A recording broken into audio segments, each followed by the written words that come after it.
Krishna classes में आप सबका बहुत बहुत स्वागत है। मैं उषा। जैसा कि हमारे सिंथेसिस ऑफ द सेंटेंस चल रहे हैं, सिंथेसिस को हम पढ़ रहे हैं जो इंटरमीडिएट के लिए बहुत मस्ट होते हैं। मस्ट तो सभी के लिए होते हैं, ग्रामर सभी इम्पोर्टेंट होती है सभी के लिए। कोई भी कंपटीशन का हम टेस्ट देते हैं या आजकल तो इंग्लिश का ही ज़माना है, यदि आप अपने बच्चों को पढ़ा रहे हैं तब भी अगर आप इंग्लिश मीडियम, आजकल क्या है कि हर गार्जियंस क्या करते हैं, इंग्लिश मीडियम स्कूल में ही बच्चों को पढ़ाना ज़्यादा पसंद करते हैं। और इंग्लिश मीडियम में पढ़ाओगे तो भाई डायरी मेंटेन होकर के आएगी, वो भी इंग्लिश में होगी। कोई भी मैसेज भेजोगे, मैसेज आएगा वो भी इंग्लिश में होगा।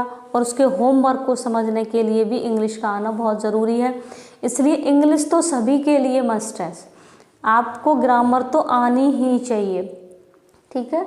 तो सिंथेसिस ऑफ द सेंटेंस हमारे चल रहे हैं। सिंथेसिस पूछे जाते हैं इंटरमीडिएट के अंदर, लेकिन मस्ट तो सभी के लिए हैं। आप कंपटीशन की तैयारी कर रहे हैं फिर भी आपके लिए आवश्यक है, ज़रूरी है। तो सिंपल हमारा चल रहा है, जैसा कि हमें टाइटल दिखाई दे रहा है, सिंथेसिस ऑफ द सेंटेंस। तो हमने आपको सबसे फर्स्ट रूल ये हमारा चल रहा है। कौन सा चल रहा है?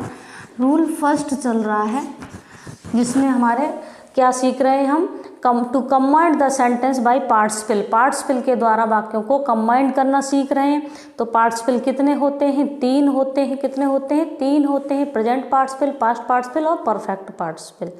तो प्रेजेंट पार्टिसिपल के द्वारा कंबाइन करना हमने सीख लिया, पास्ट पार्टिसिपल के द्वारा वाक्यों को कंबाइन करना सीख लिया।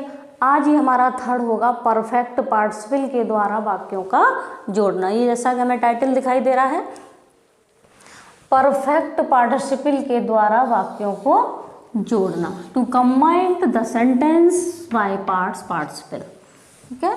तो क्या होता है इसमें, कैसे कंबाइंड करते हैं, आप इसको एक बार समझ लेंगे। इसकी आईडी मैंने आपकी समझने के लिए लिख रखी है, बट इसकी आईडी तो नहीं होती कि ये कैसे, लेकिन मैंने आपके समझ के लिए इजी, बहुत ही इजी वे से मैंने आपको समझाने की कोशिश की है।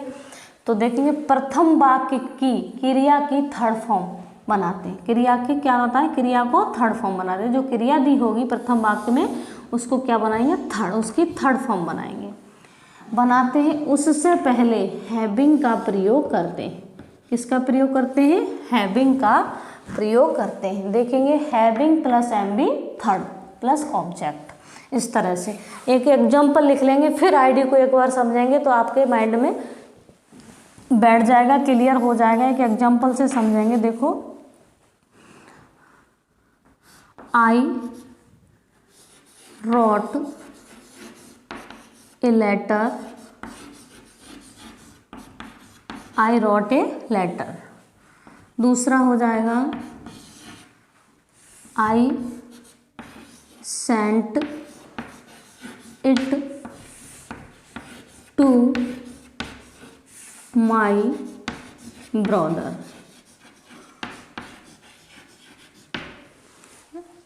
मैंने एक पत्र लिखा, आई रोट ए लेटर, ठीक है। मैंने एक पत्र लिखा, I sent it to my brother, मैंने इसको अपने भाई को भेज दिया। अब जैसा कि हमें क्या दिखाई दे रहा है, प्रथम वाक्य की क्रिया की क्या बनाते हैं? थर्ड फॉर्म बनाते हैं। तो प्रथम वाक्य क्या है हमारा? ये रहा, ठीक है। और दूसरा क्या है? ये रहा, ठीक है। तो प्रथम वाक्य की क्रिया की थर्ड फॉर्म बनाते हैं। तो प्रथम वाक्य में क्रिया क्या है? Verb wrote. तो क्या करेंगे? और उससे पहले हैविंग का प्रयोग करते हैं। दिखाई दे रहा है, हैविंग का प्रयोग करते हैं। और इस हैविंग का जो अर्थ आता है वो बाद से आता है। किससे आता है? बाद से आता है, ठीक है। तो देखेंगे, देखो, तो सबसे पहले क्या लगाते हैं? हैविंग लगाते हैं। फिर क्या करते हैं? उसी क्रिया को थर्ड बनाते हैं, रिटन। तो राइट, रोट और क्या हो जाती है? Third, written. हैविंग रिटन क्या लिखकर? A letter. अब दूसरा वाक्य तो हमारा ज्यों का त्यों ही लिखा जाता है, चाहे वो प्रेजेंट पार्टिसिपल से बना रहे हैं या परफेक्ट पार्टिसिपल से बना रहे हैं। तो आई लेकिन स्मॉल से लिखेंगे, ठीक है। I sent it to my brother. समझ में आ गया होगा। देखो, having written a letter, I sent it to my brother. देखो समझ लो इसको। तो हैविंग, एक पत्र लिखने के बाद, जैसा कि मैंने आपको बताया था, परफेक्ट पार्टिसिपल भी मैंने आपको हिंदी में पढ़ाया हुआ है और प्ले लिस्ट में जाकर के आप देख सकते हैं। अगर हिंदी में आप पढ़ना चाहते हैं तो इसका अर्थ किससे आता है? बाद से आता है। ठीक है। तो हैविंग रिटन ए लेटर, एक पत्र लिखने के बाद मैंने इसको अपने भाई को भेज दिया। क्लियर हुआ? नेक्स्ट एक और देखेंगे। जितने ही एग्जाम्पल हम करेंगे उतना ही हमारा कॉन्सेप्ट ज़्यादा क्लियर होता है। देखेंगे, farmer had प्लोड his field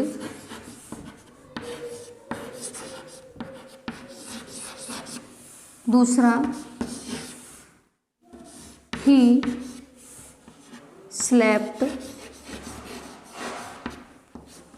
under a tree। ठीक है। तो farmer had प्लोड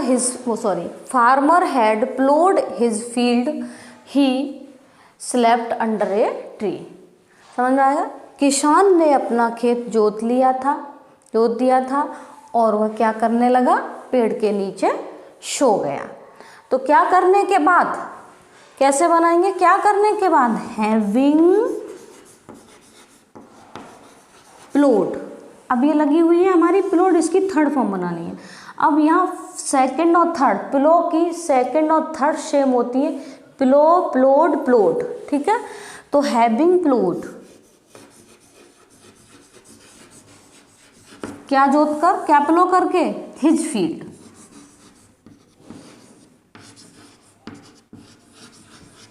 his field comma लगा के नेक्स्ट सेंटेंस को स्मॉल लेटर से लिख देते हैं।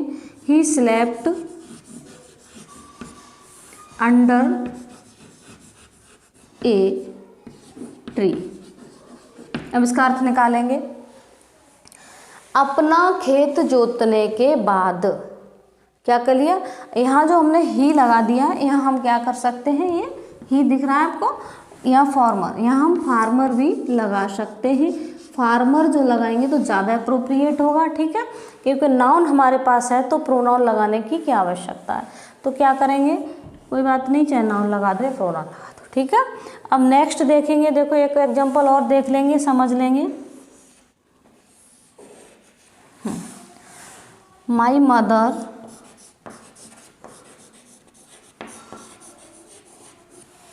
completed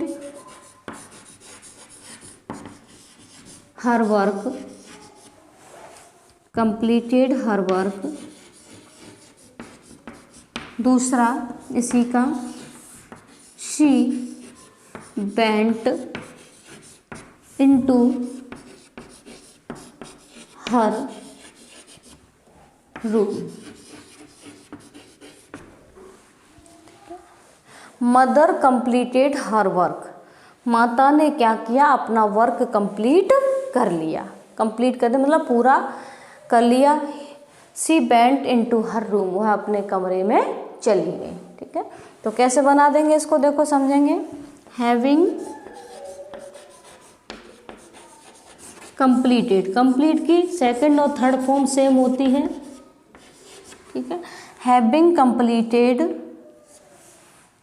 her work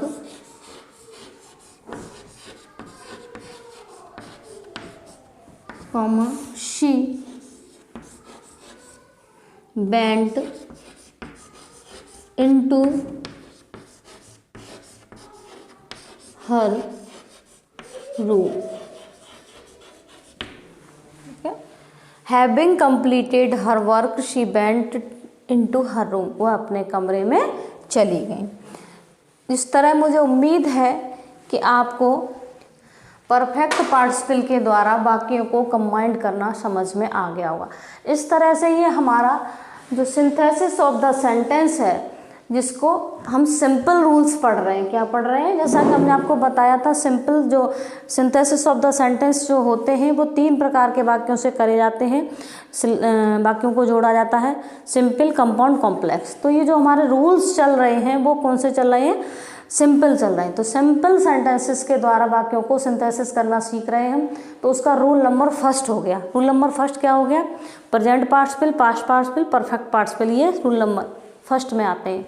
to combined the sentence by participle, तो ये किसके अंदर आता है? Rule number first. मान लीजिए हमारा कंप्लीट हो गया। हम सिंथेसिस ऑफ द सेंटेंस के सेकंड रूल के साथ नेक्स्ट वीडियो में आपसे मिलेंगे। तब तक के लिए थैंक यू, धन्यवाद, जय हिंद, जय भारत।